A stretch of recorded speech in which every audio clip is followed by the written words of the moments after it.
Bismillahirrahmanirrahim. Assalamu alaikum. You're watching DESITVUSA and I'm Dr. Sehrish Alam. Let's have a quick look on today's current news.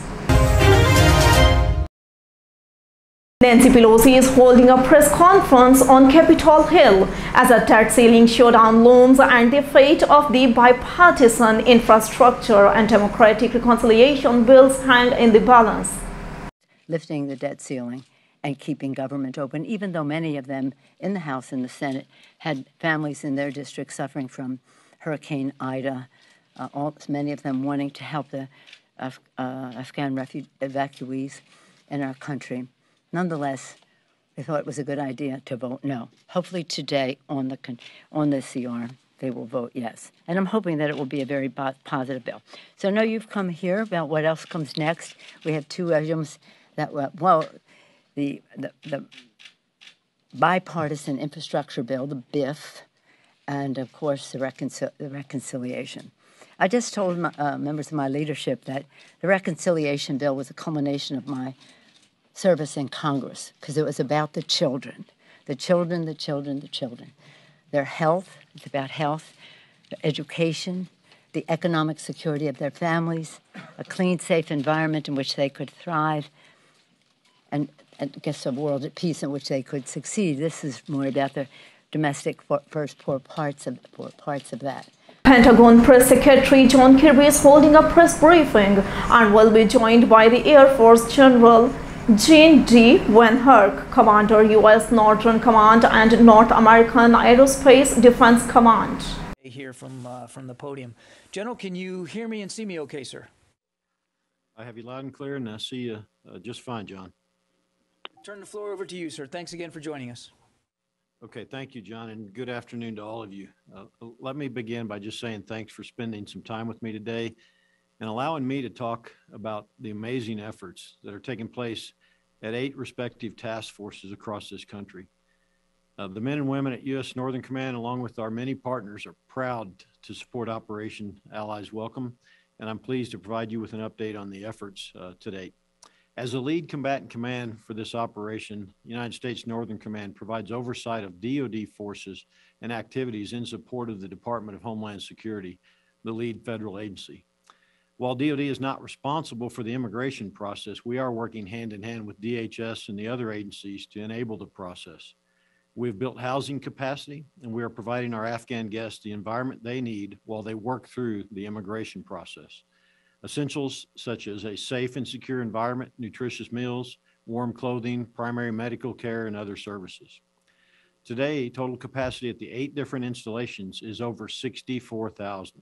YouTube bans anti-vaccine content. The company says misleading content will be banned against the effects of all types of vaccines approved by the World Health Organization or countries beyond COVID-19. The company also says that users will be allowed to post content about vaccine policies, new vaccine trials, and the success or failure of vaccines in the past.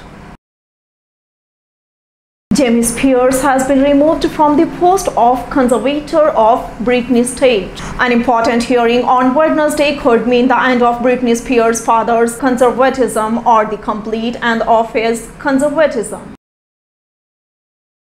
A Los Angeles judge has suspended Britney Spears' father, Jamie Spears, from overseeing the pop singer's long-running conservatism, which is effective immediately. Jamie Spears has already filed court documents showing that she agrees to her daughter's resignations as conservator or complete the conservatism. Also on Monday, pop singer's lawyer Mathew Rosengart filed a petition to remove Jamie from the conservatism. The latest request comes from the allegations in the recent documentary Controlling Britney Spears that Jamie Spears secretly monitored her daughter by installing a recording device in her daughter's bedroom and monitoring all communications on her phone.